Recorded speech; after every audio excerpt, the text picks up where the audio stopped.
Trey's alarm buzzes at dawn and he rolls out of bed with a sleepy grin. He's got this spark in his eyes, the kind that makes people think he's wise beyond his years. He's just turned 10, and while most kids his age can't wait to watch their favorite cartoons or play video games, Trey feels a gentle pull toward the world around him.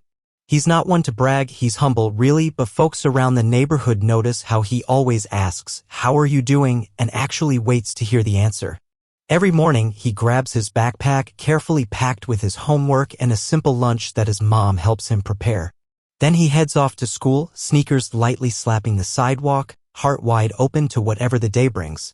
As he walks, he hums a tune he heard on the radio, something upbeat that keeps his spirits high. The air's crisp and the sky's painted a pale blue that promises a sunny day ahead.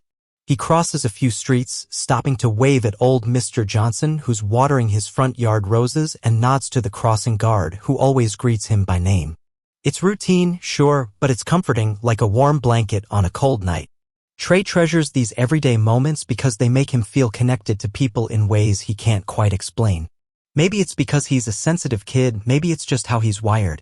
But today, there's something different in the air, a strange tug at his chest he can't ignore. It's like a quiet voice whispering, "Pay attention, Trey." He can't put his finger on what's coming, but he feels it in his bones. Little does he know he's about to meet someone who'll change his life forever, steering him toward a path he never imagined. As Trey approaches the corner of Oak and Willow, he spots her sitting on the curb, hunched over like she's trying to hide from the world. She's got golden brown skin and tired eyes that seem to carry the weight of countless sleepless nights. Trey slows his pace, his stomach twisting into a nervous knot. He's seen folks on the streets before, but never this close. Her hair's a mixture of gray and faded black, tangled in a messy bun that's barely held together by an old rubber band. She's wrapped in what looks like a thin, worn coat, nowhere near warm enough for the chilly morning air. Her shoes are mismatched, one sneaker and one sandal both caked with dirt. It's obvious she's been out here for quite a while. His heart clenches. He can't help but notice how her hands tremble, how her gaze darts from the sidewalk to the passing cars and back again, like she's waiting for someone who never shows up. She doesn't have any signs asking for money, doesn't make a sound. Yet, there's a silent story etched into the lines on her face, something that stops Trey in his tracks. The faint smell of stale sweat lingers in the air, mixing with the distant aroma of breakfast wafting from a nearby bakery. It's a harsh contrast, comfort and desperation existing side by side. Trey's eyes meet hers for a split second, and he feels this jolt of empathy. She looks away almost immediately, as if she's embarrassed to have been seen. But in that brief moment, Trey senses a deep sadness resting beneath her cautious expression. He wonders what led her to this sidewalk, why she's alone out here, and if she has anyone who cares. Something inside him whispers, "Don't just walk by. Do something." He doesn't quite know what yet, but he can't turn a blind eye. Trey's mind races as he walks closer. He thinks about the sandwich he's packed in his lunchbox, a peanut butter and jelly on whole wheat that his mom made this morning with extra care. It's not a fancy meal, just a staple in his little world, but right now it feels like the most precious thing he owns. His footsteps slow and he glances around, a bit nervous about stopping. Cars zoom past and a few kids from his school chat loudly while crossing the street, not even noticing the woman on the curb. He takes a deep breath. What if she doesn't want my help? He wonders. But there's a voice in his heart telling him he's got to try anyway. Carefully, he unzips his backpack and pulls out the sandwich, clutching it with both hands like he's holding a fragile gift. Step by step, he moves closer to the woman, not wanting to startle her. She senses his presence and looks up, her expression wary but curious. Trey offers the sandwich, his voice soft and polite as he says, "Ma'am, I've got an extra sandwich. Would you like it?" His cheeks flush and his heart thumps against his chest, but he doesn't back down. For a moment, she just stares at the sandwich, almost like she can't believe it's real. Then her fingers reach out, trembling a little as she takes it from him. Trey notices how bony her hands are, the fingernails chipped and dirty, yet there's a hint of dignity in the way she accepts his offering. He doesn't expect anything in return. He's just doing what feels right. In that instant, a tiny spark of hope lights up her tired eyes. Trey's not aware of it yet, but this single sandwich is going to transform both of their lives in ways neither could have predicted. As the woman cradles the sandwich in her hands, Trey sees her eyes fill with tears. They're not loud, sobbing tears, but those quiet ones that slip down your cheeks when you're overwhelmed by emotion. She tries to blink them away, looking around like she doesn't want anyone to see her vulnerability, but it's too late. The rawness in her gaze is heartbreaking yet strangely beautiful. Trey stands there, his little frame almost shaking with a mixture of concern and empathy.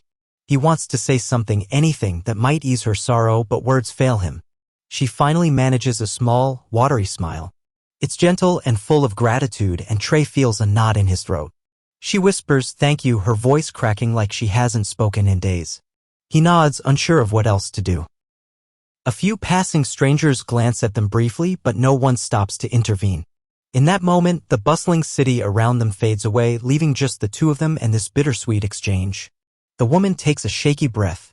I haven't eaten since yesterday," she admits, voice trembling. Trey's heart squeezes. He can't imagine going without food for so long. Just the thought makes his stomach churn. He gestures toward her with a small motion, silently encouraging her to eat. Tentatively, she unwraps the sandwich and takes the smallest bite, like she's savoring every flavor on her tongue. Another tear slips down her cheek, and she closes her eyes, murmuring something that sounds like a prayer of thanks. Trey glances at his watch. He knows he'll be late for class if he doesn't move. Yet, he can't pull himself away just yet. In that brief, tender moment, he recognizes he's witnessed something profound, the power of compassion distilled into a single peanut butter and jelly sandwich. Long after Trey finally heads towards school, jogging the last block so he won't miss the morning bell, the memory of that tearful "thank you" keeps looping in his mind. He barely catches his breath by the time he slips into his desk. His teacher, Mrs. Collins, shoots him a curious glance, but she doesn't say anything. Trey tries to focus on the day's lesson, but images of the woman's weary face and trembling hands drift to the forefront of his thoughts.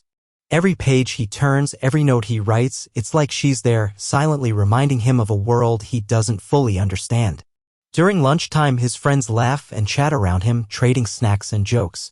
Trey picks at his food, unable to ignore the ache in his heart.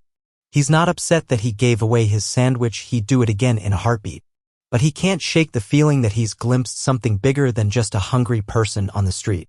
It's like he's seen a crack in the armor of the world, revealing how easily someone can slip through the safety nets of society. Later that evening at home, while his mom fries up some chicken for dinner, Trey lingers by the kitchen window. He imagines the woman out there somewhere, sitting alone under the starry sky with no walls to keep her safe. He wonders if she has a family who misses her or a friend who's worried sick. A part of him feels guilty for his warm, cozy bedroom, for the plates of food he never gives a second thought. And yet, he also feels strangely comforted by the possibility that small acts of kindness can spark big changes. He doesn't know how or when, but Trey can sense that something in his heart has shifted. The world might never look the same again. Over the next few weeks, Trey can't stop replaying the encounter in his mind. He finishes his homework, helps his mom with chores, and spends time with friends, but in quiet moments, his thoughts drift back to that sidewalk. The memory isn't haunting in a scary way. It's more like an echo that reminds him there's pain and hope all wrapped up in the same world he lives in. When he's lying in bed at night, he finds himself staring at the ceiling, thinking about how a single sandwich could mean so much to someone. It rattles him that he's only 10 and yet feels this deep urge to do something more, like there's a calling tugging at his sleeve. Sometimes, during recess, he'll hang back from the usual games and just observe people. He notices which classmates never have a snack, who always seems to be alone, and who might need a friendly smile. He's not trying to be a hero, he doesn't even talk about it. He just finds that his eyes are open a bit wider, ready to see the world in all its complexity. A teacher or two picks up on his pensiveness, asking if he's okay, but Trey just nods and says he's fine, because he really is. He's just changing. His mom notices a shift in his behavior. He's more thoughtful, more curious about social issues in conversations they catch on TV. Once he even asks her why some people end up homeless. She does her best to explain that life can be unfair and complicated, and sometimes people don't have the support they need. Trey nods, but he still can't wrap his head around it entirely. The only thing he's sure of is that compassion doesn't cost a thing, and it can mean the world to someone who's hurting. Time marches on, and Trey grows from a curious 10-year-old into a thoughtful teenager. By the time he's in high school, he's taller, his voice is deeper, and his experiences have shaped him into a more self-assured young man. Yet, the memory of that homeless woman remains a guiding light in his journey. He's not obsessed over it, but whenever life throws challenges his way, he recalls how one small act of kindness created a profound human connection. His teenage years aren't all sunshine and roses, of course. He deals with the usual drama, arguments with friends, stress over tests, and a sometimes rocky relationship with his mom who works long hours to keep their little household afloat. Money's tight, and Trey's keenly aware of it. He tries to help by picking up part-time jobs, mowing lawns, working at the local grocery store, even tutoring younger kids for a bit of extra cash. He's got dreams, too, dreams that stretch beyond the borders of his neighborhood. He wants to do something meaningful, something that matters not just to him but to others as well. By the time he's old enough to drive, Trey's self-reliance and empathetic nature set him apart from most kids his age. He volunteers at a local shelter occasionally, and every time he hands out meals or helps organize clothes, he thinks about that day with the sandwich. He notices how life can be so harsh for some folks and how just a few small shifts in circumstance can change someone's trajectory entirely. Still, he holds on to hope, believing that a single ray of kindness can pierce through the darkest clouds. His teachers and mentors see his potential. They nudge him to apply for scholarships to aim high. Trey's not sure where life will lead him yet, but he feels a quiet determination blooming in his heart, fueled by the lessons of compassion he learned so long ago. As Trey navigates the ups and downs of late adolescence, his aspirations crystallize. He doesn't just want to make it in a superficial sense, nice car, big house, fancy gadgets. No, his drive comes from a deeper place rooted in the understanding that real success means having the power to help others rise too. He's applying to colleges, writing essays about leadership and empathy, and referencing that life-changing moment on the sidewalk as the spark that ignited his passion. Guidance counselors read his applications and see more than just good grades. They see a young man shaped by empathy, eager to channel it into something bigger. But life isn't done testing him. Financial strains at home become more pressing, and sometimes Trey worries he won't be able to afford higher education. He's not one to give up, though. He's applying for every scholarship he can find, even the ones that seem like long shots. Late nights see him burning the midnight oil, poring over textbooks and drafting essays, determined to create opportunities where others see roadblocks.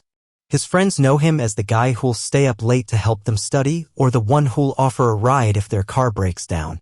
He's not perfect, he can get moody and frustrated just like anyone else, but there's a genuine warmth in his interactions that people gravitate toward. Teachers talk about how Trey's kindness feels authentic, not performative, and that quality starts to catch the attention of community leaders. Deep down, Trey recognizes that his trajectory isn't just about personal gain. He wants to prove that compassion can be a driving force in success. While most of his peers focus on their personal goals, Trey's thinking about how he might one day reach back and help those who've been overlooked. It's a lofty dream, but it keeps his heart aflame, propelling him forward even in the toughest moments. Senior year arrives and Trey's mailbox becomes the stage for a nerve-wracking performance of college admissions letters. Every day he checks with a flutter in his chest, anxious for good news. Among the usual flyers and bills, one afternoon he finds a sleek, cream-colored envelope that stands out from the rest. The sender's name, one he doesn't recognize, hints at a major corporation in the city, not a university. He carefully opens it, half expecting a random advertisement, but what he reads turns his world upside down. It's an invitation to a private event at a prestigious company scheduled for next month. The letter is polite yet oddly personal. It says they've taken note of his community involvement and leadership qualities, and they'd be honored to have him attend a special gathering of prospective young leaders. Trey blinks at the words, his mind racing. How did they find out about him? He's not exactly famous. Sure, he's done well in school and volunteers locally, but this invitation feels like something from a different realm. He wonders if it's some sort of scam or a mailing list fluke. But the envelope and letter seem legit, complete with a company seal and official signatures. Curiosity mingles with excitement and a tiny spark of fear. Why him? Why now? He shows the letter to his mom, who's equally puzzled yet proud. She shrugs and says, could be worth checking out. For Trey, it's not just an invitation, it feels like a mysterious door opening onto a path he never saw coming. In his bedroom that night, Trey rereads the letter under the soft glow of his desk lamp. There's a date, a dress code, and the promise of a world far different from the modest streets he's always known. Little does he know, this letter is the key to a future more intertwined with his past than he could possibly imagine. In the weeks leading up to the event, Trey's emotions flip-flop between excitement and anxiety. He keeps the letter tucked safely in a drawer, pulling it out occasionally just to convince himself it's real. He shops for a modest but sharp outfit, a crisp shirt and slacks that won't break the bank. He even practices how to shake hands confidently, aware that first impressions might be everything in a room full of professionals. On the big day, he boards a commuter train into the city, heart pounding with anticipation. The ride feels surreal, the urban skyline growing larger with every passing minute. Trey's reflection in the window shows a young man who's come a long way from the wide-eyed 10-year-old with a peanut butter sandwich. He's proud of the distance he's traveled, but he can't shake the sense that something huge is about to unfold. When he arrives at the towering glass building, a uniformed doorman greets him politely, directing him to a reception hall on one of the top floors. The elevator whooshes upward, each floor lighting up in a steady climb. 28. 29. 30. Trey's stomach tightens with each ding of the elevator bell. Stepping out, he's greeted by high ceilings, polished marble floors, and walls lined with artwork that screams affluence. He clutches his invitation, swallowing hard as he scans the room. It's filled with people who exude confidence, business executives, philanthropic leaders, and a few other young invitees who look just as out of place as he feels. A polished staff member hands him a badge with his name, then gestures toward a table piled high with pastries and fruit. Trey musters the courage to mingle, though every cell in his body wants to hide in a corner. Still, he knows this is an opportunity, a chance to step out of his comfort zone. He takes a breath, reminding himself how far he's come and that he belongs here, even if it doesn't feel like it yet. As Trey makes his way through the reception hall, he can't help but feel like he's stepped into another universe. Chandeliers sparkle overhead, sending tiny rainbows dancing across the polished floor. A soft hum of conversation fills the air, punctuated by the clinking of champagne glasses. Everyone seems to know everyone else, exchanging polite laughter and breezy nods like they've done this 1,000 times before. Trey feels an odd mix of awe and self-consciousness. He smooths his shirt again, hoping he looks at least somewhat put together. A hush suddenly falls over the crowd as a speaker steps onto a small platform at the front of the room. She's a poised woman in a tailored suit, her posture radiating authority. She welcomes everyone warmly and starts talking about how this company believes in nurturing future leaders. Her words have that corporate polish, mentions of innovation, community impact, and global vision. Trey nods along, trying to absorb it all. He's impressed, sure, but also a little skeptical. He wonders if this is all just a fancy publicity stunt or if there's real substance behind these smooth words. Then the speaker says something that catches Trey's attention. We believe every act of kindness can reverberate through countless lives. For a split second, Trey is catapulted back to that childhood memory of the homeless woman. His heart thumps in his chest. Maybe, just maybe, this place aligns with the values he's carried since that day. Or maybe it's just a coincidence that he's reading too much into. Applause breaks out as the speech wraps up and the crowd disperses to resume networking. Trey edges around the room, sampling a pastry and sipping a soda. He glances around at the influential folks chatting away, feeling both curious and out of his depth. Little does he know, this grand event is only the prologue to a reunion that'll shake him to the core. Suddenly, across the bustling room, Trey sees a face that makes his breath catch. It's a woman standing poised in a small circle of well-dressed executives. LTH. Her hair, once tangled and streaked with gray, is styled in a neat, elegant updo. She's wearing a sleek dress that radiates understated confidence, and there's a subtle grace in the way she laughs and gestures as she talks. Trey blinks, convinced his eyes are playing tricks on him.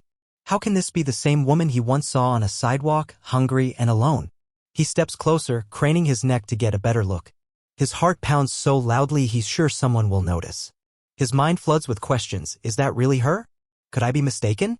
But the slope of her cheekbones, the slight tilt of her head, it all aligns with the face etched into his memory. Sure, she looks healthier, happier, and more polished, but there's no doubt in his mind, this is the same woman who once accepted a peanut butter and jelly sandwich with tears in her eyes. He's both thrilled and terrified. Should he approach her? Will she even remember him? A swirl of emotions tumbles through him, disbelief, curiosity, and an odd sense of pride. It's like a part of him always hoped she found a better life, and now he's glimpsing that very possibility made real and standing just a few feet away. As the circle of executives shifts, she momentarily locks eyes with Trey. He sees a flicker of recognition, a brief quiver in her calm composure. Then she looks away like she needs a second to gather herself. Trey knows in that split second that they're both reeling from the same shock. They never expected to meet again, especially not under these circumstances. Trey steps aside from the crowd, finding a quieter corner where he can breathe. His mind buzzes with flashbacks, the morning sunlight glinting off the sidewalk, the woman's trembling hands, the tears in her eyes. It all comes rushing back like a scene from yesterday. Even the smell of the peanut butter he'd offered feels startlingly fresh in his memory. He's older now, but that moment has always felt like a tiny seed planted in his soul, a seed of empathy that shaped him into who he's become. He can't believe she's here, apparently thriving in a world of corporate elegance. How did she go from living on the streets to a place like this? The possibilities swirl through his mind. Maybe she got help from a social program, or maybe she pulled herself up by sheer willpower and luck. Whatever happened, it's clearly led her to this lofty space of influence. A soft beep from his phone startles him. It's a message from his mom, just checking in. He fires back a quick, all good, lots happening before slipping the phone back into his pocket. The irony isn't lost on him. While he's texting casually, a piece of his childhood's biggest mystery stands a few feet away, offering more questions than answers. The crowd's conversations ebb and flow. Trey takes a deep breath, deciding he can't just let this moment slip by. He needs to know the story behind her transformation.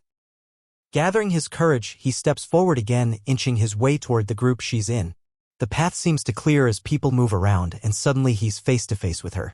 She's mid-conversation, but her eyes flick over to him. For a heartbeat, they're locked in a silent recognition, each acknowledging the shared thread that binds their pasts. She gently excuses herself from the group, turning toward Trey with an almost shy demeanor.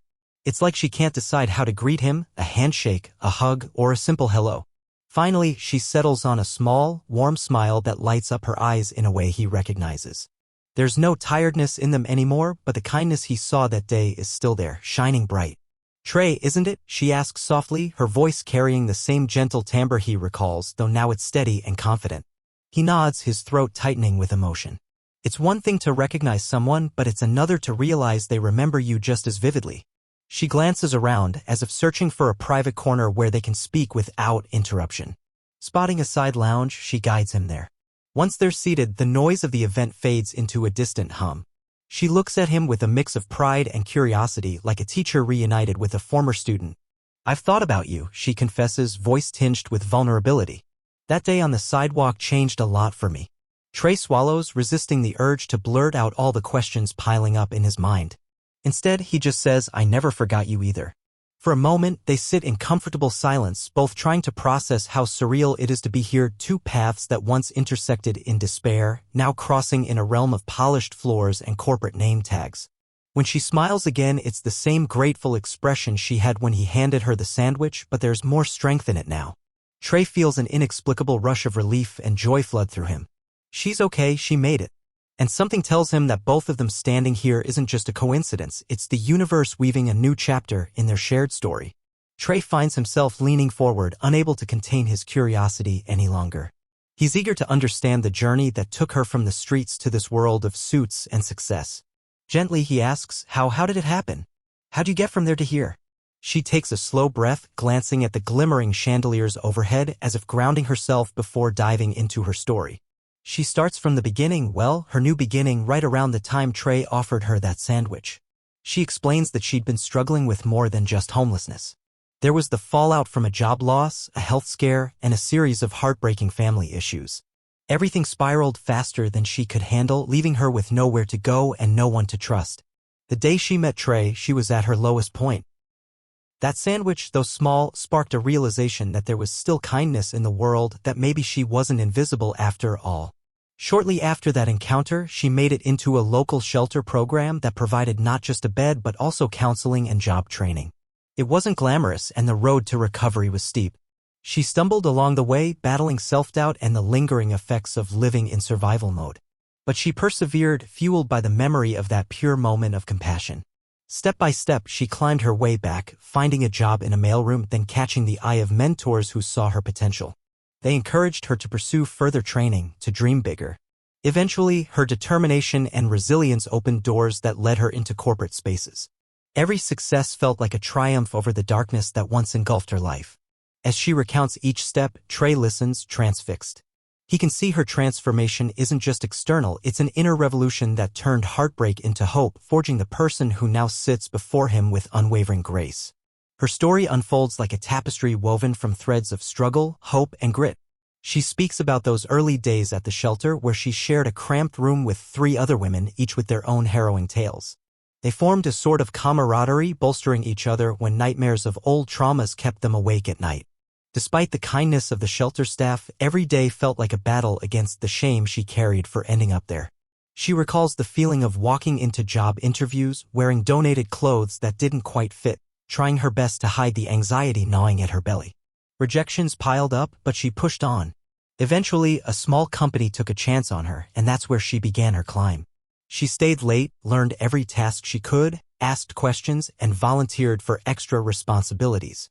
This hunger for growth didn't go unnoticed. Bit by bit, she built a reputation as a go-getter, someone who'd been tested by life and emerged determined to succeed.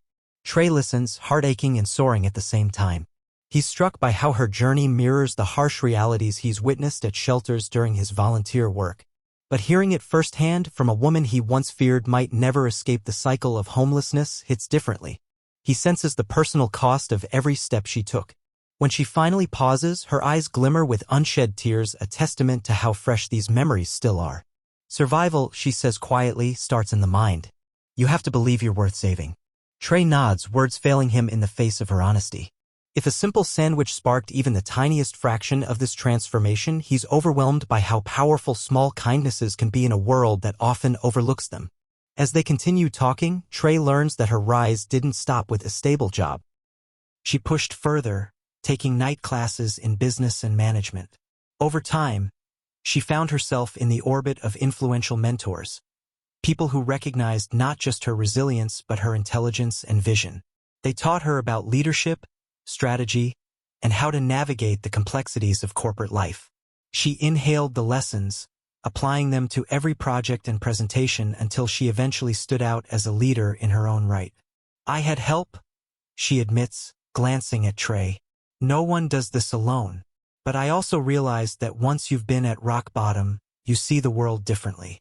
You become the kind of leader who cares not just about profits but about the people who make it all happen. Trey feels a wave of admiration. He's no stranger to struggle. He knows how tough the climb can be.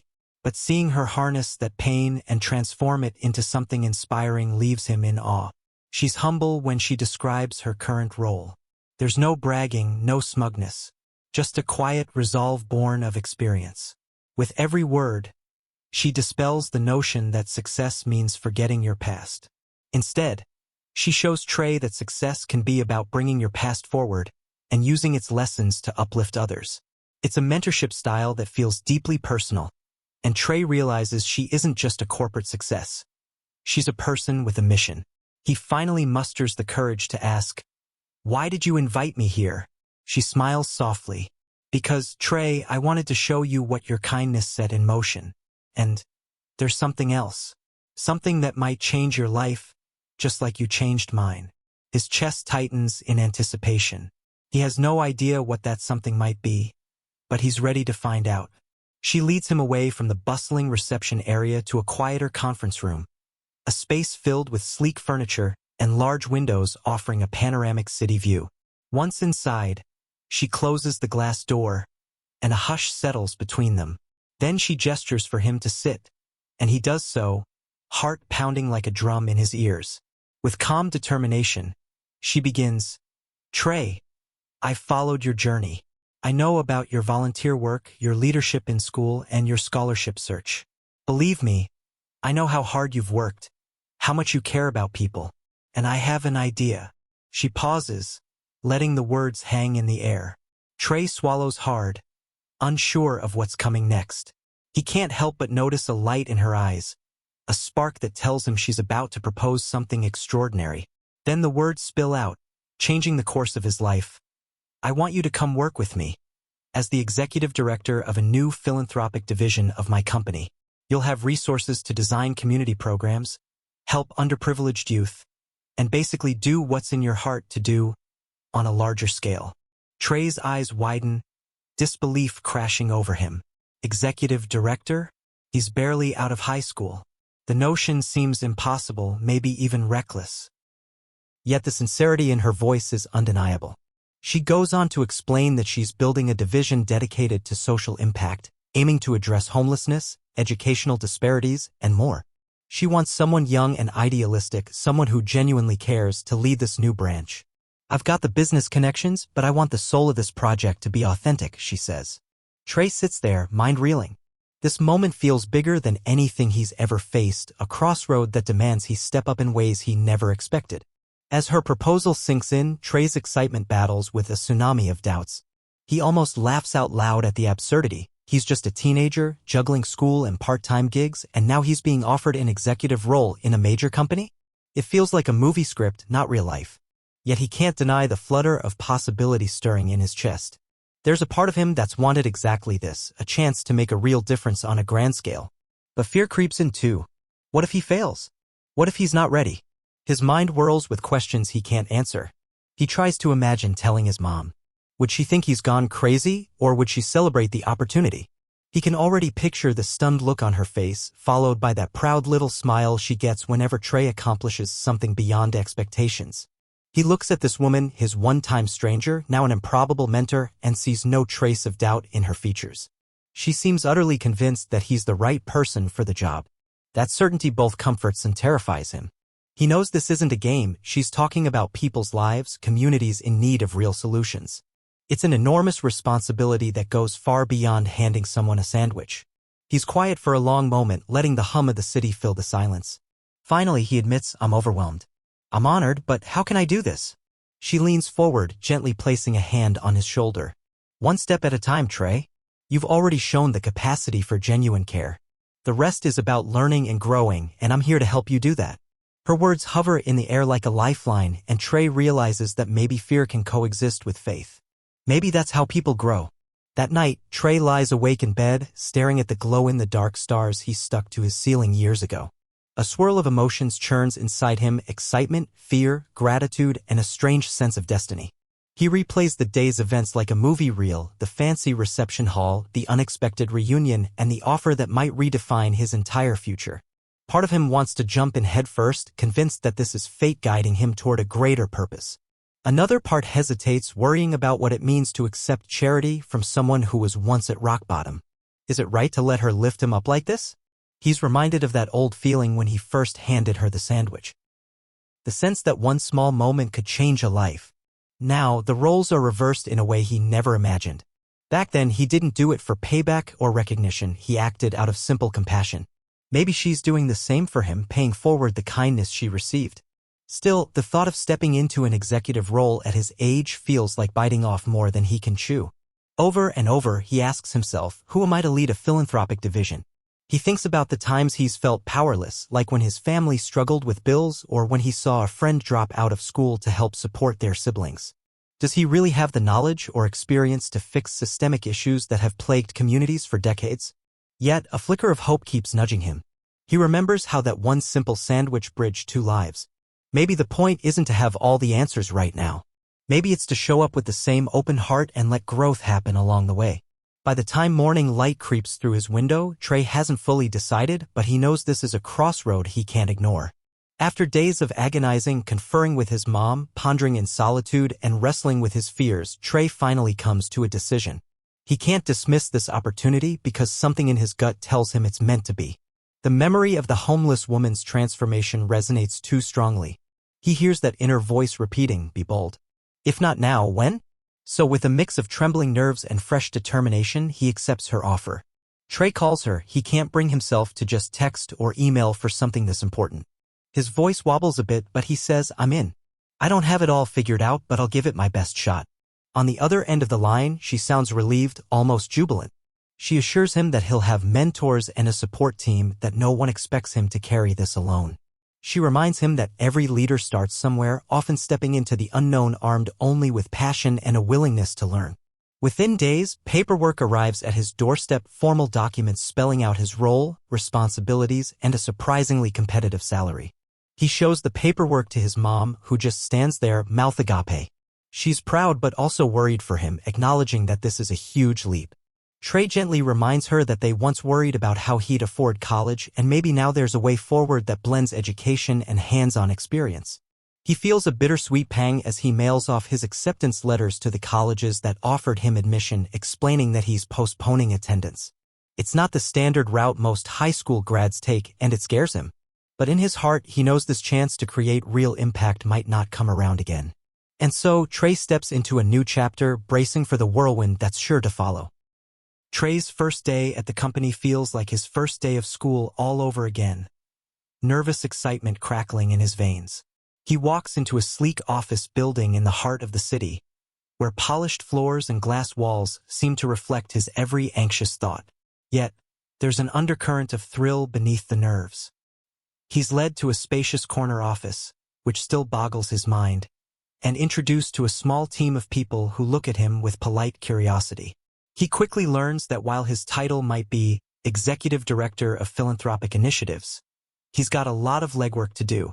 He's meeting with different departments, soaking up corporate jargon, and trying to grasp the legal and financial frameworks behind charitable projects. It's overwhelming, and he finds himself scribbling endless notes just to keep track of what's happening.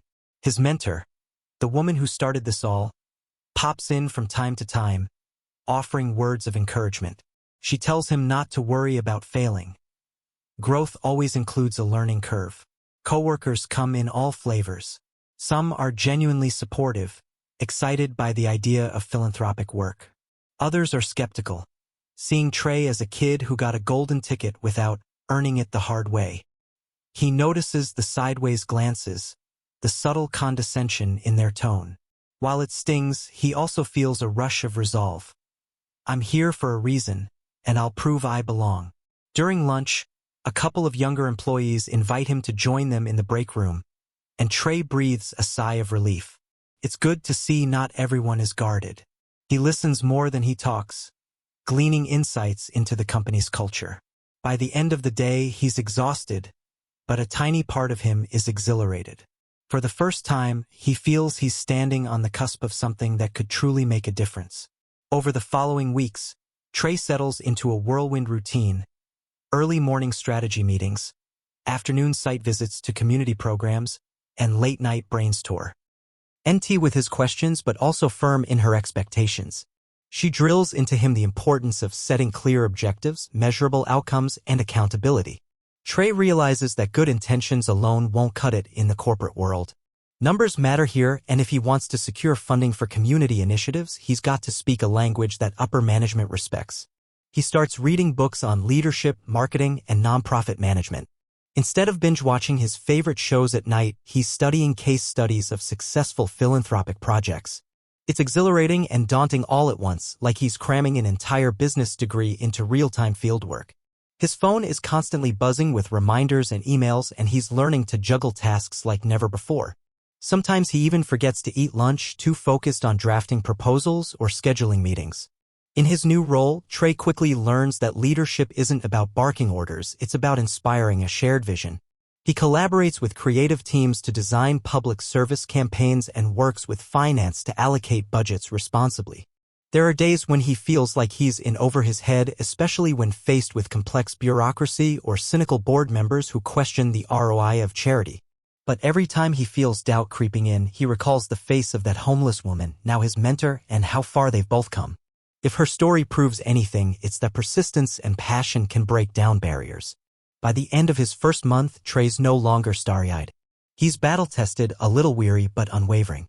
He knows he's only scratched the surface and bigger challenges lie ahead. But each small victory, like securing a new partner for a community project, fuels him, reinforcing the belief that compassion, when guided by strategy, can truly change lives. As Trey's philanthropic division gains traction, he starts to notice undercurrents within the company that make him uneasy. Whispers of rival departments complaining about budgets, rumors of top executives wanting to shift funds, and subtle pushback from certain managers who see the new philanthropic wing as a vanity project. It's a crash course in corporate politics, and it leaves Trey both frustrated and intrigued. He's beginning to understand that doing good on a large scale often means maneuvering through a maze of hidden agendas. One afternoon, during a critical budget meeting, Trey presents a plan to expand a community after-school program in underprivileged neighborhoods. He's got data, testimonials, and a compelling argument about how early intervention can change kids' futures. But halfway through, a senior manager interrupts, questioning whether these funds might be better allocated to a more marketable initiative, something with better PR for the company's image. Trey's stunned. He tries to argue that genuine impact should be the priority, not just flashy optics. The manager shrugs, shooting him a look that says, "You're too naive, kid." Later, he confides in his mentor, the very woman who once sat on a curb, now a high-ranking executive. She sighs and tells him, "Welcome to the real world of corporate strategy.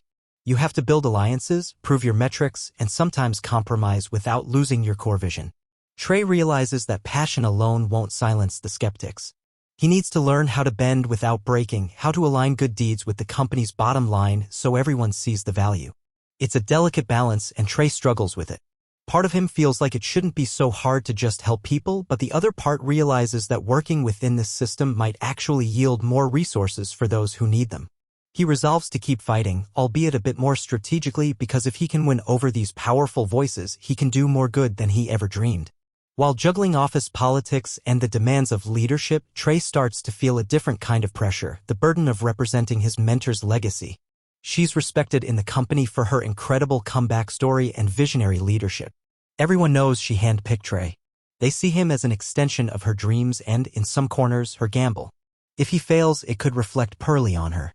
If he succeeds, he solidifies both of their positions.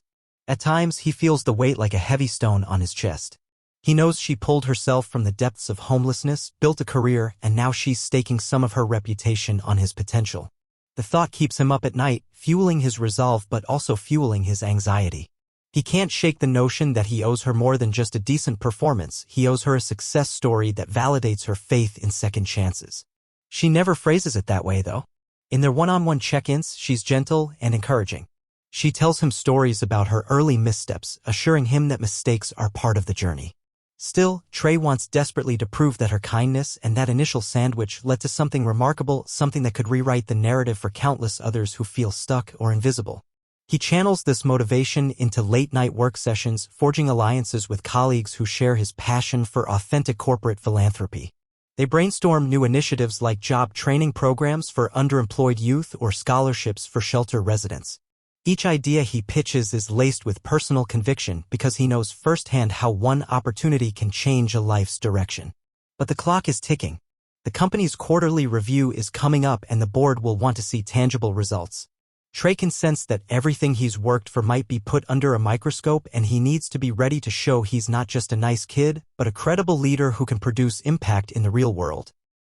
Driven by the desire to fully understand his mentor's journey and, by extension, the DNA of the philanthropic division, Trey decides to dig deeper into her past. He scours old news articles, corporate archives, and interviews from her early career days. The more he reads, the more he realizes her rise was anything but linear. There were controversies, tough decisions, and times when she clashed with executives who doubted her.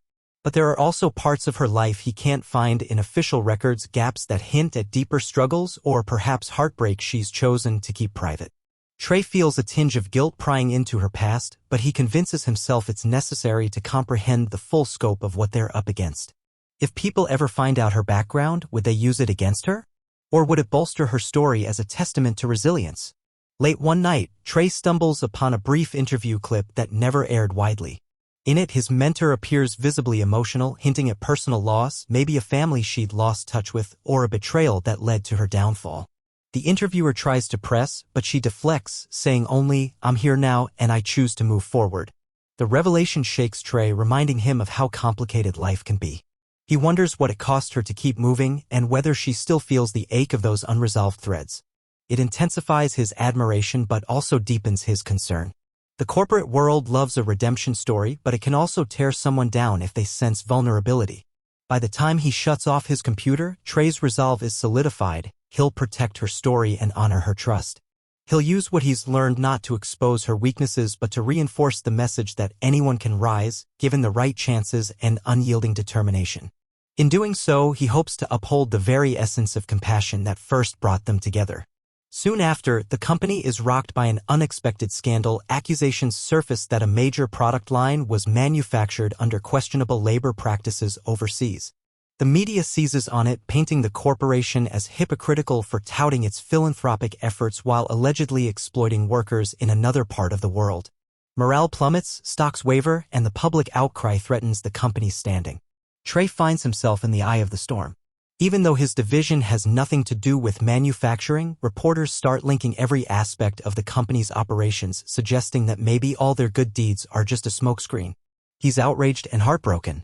He wants to defend the philanthropic work he's poured his soul into, but he can't deny that the allegations are serious.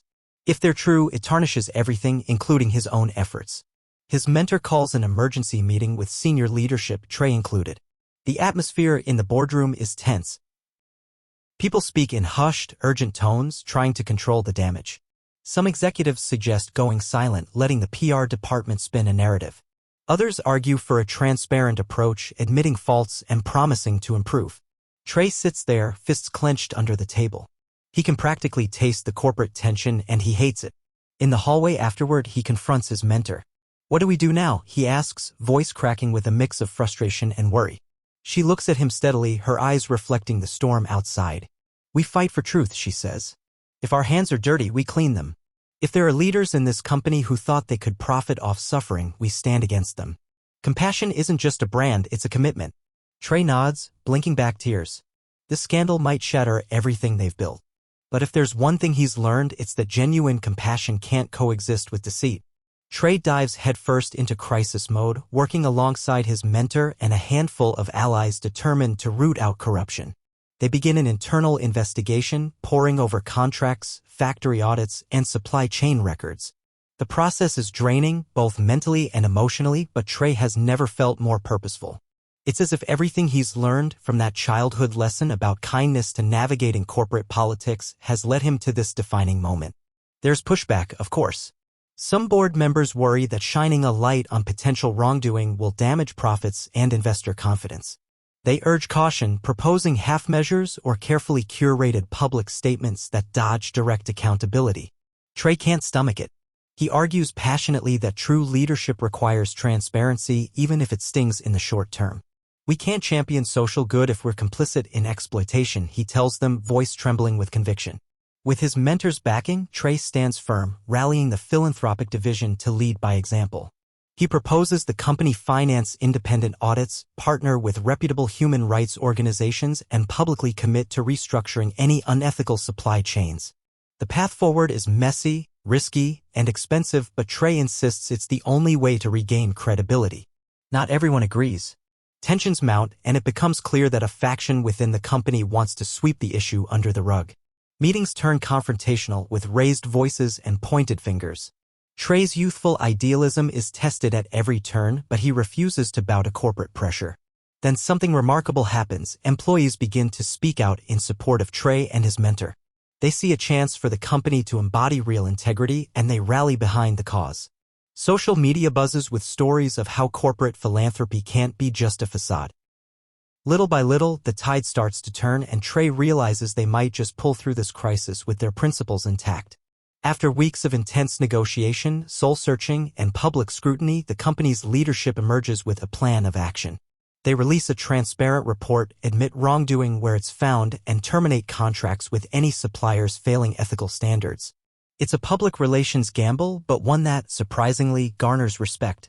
Consumers and activists alike appreciate the honesty and commitment to reform. Employees feel a renewed sense of pride, and the stock market, after an initial dip, stabilizes as confidence is gradually restored. Trey watches this unfold with a sense of relief and quiet vindication. His mentor stands beside him, her face a mixture of exhaustion and triumph. Together, they've steered the company through a moral and financial storm, using empathy and accountability as their compass. The philanthropic division now becomes a beacon of genuine change rather than just a decorative wing. Its initiatives expand, funded by a leadership team that finally understands the real value of doing good. In the aftermath, Trey's name comes up in interviews and articles lauding the company's transformation. He's invited to speak at community events and business conferences, sharing his perspective on ethical leadership and corporate responsibility. Every time he steps on a stage, he feels a jolt of disbelief. He's still just a kid from a modest neighborhood who once gave away a peanut butter sandwich. Yet, here he is, shaping policy and inspiring others. The real victory, though, isn't in the headlines or the pats on the back. It's in the families who will benefit from ethical supply chains, the after-school programs that receive a boost in funding, and the homeless shelters that see an uptick in resources. Trey feels like he's living proof that compassion can ripple outward, shaking even the most entrenched institutions. And with every new success, he remembers the day on the sidewalk that started it all, proving that no act of kindness is ever truly small. Years later, Trey stands by the floor-to-ceiling window of his office, a significantly larger workspace than the one he started in, and gazes out at the skyline. He can't help but smile, remembering how nervous he'd been when he first rode that elevator to the top floors. Now, his desk is cluttered with awards and plaques recognizing the company's philanthropic achievements, but they mean less to him than the photos of kids smiling at community centers or the heartfelt letters of thanks pinned to his bulletin board. His mentor, now retired from her executive role, remains a close confidant. Sometimes they meet for coffee, sharing updates on new projects and reminiscing about the battles they fought. She still calls him the kid with the sandwich, and he jokes that she's the woman with the unstoppable spirit. Their bond has transcended roles or titles, evolving into a deep friendship rooted in shared purpose. Despite his success, Trey's never lost sight of where he came from. He drives back to his old neighborhood sometimes, visiting the little park where he used to play pickup basketball. He stops by the local shelter where he once volunteered, talking to staff about new ways to support residents seeking fresh starts. Whenever someone says, "You changed my life," Trey gently reminds them it's a two-way street. They've changed his life, too, just by trusting in his efforts. Standing at the window, Trey reflects on the boy he once was, so young, so unsure, yet so filled with the instinct to help. He thinks about how that single act of offering a sandwich planted a seed that would blossom into a lifelong mission. And he marvels at how compassion, when tended and nurtured, can grow powerful enough to transform not just individuals but entire institutions. As the sun sets, painting the sky in gentle hues, Trey feels a profound peace. He's living proof that empathy, given freely, can echo through time, forging legacies of hope and solidarity for generations to come.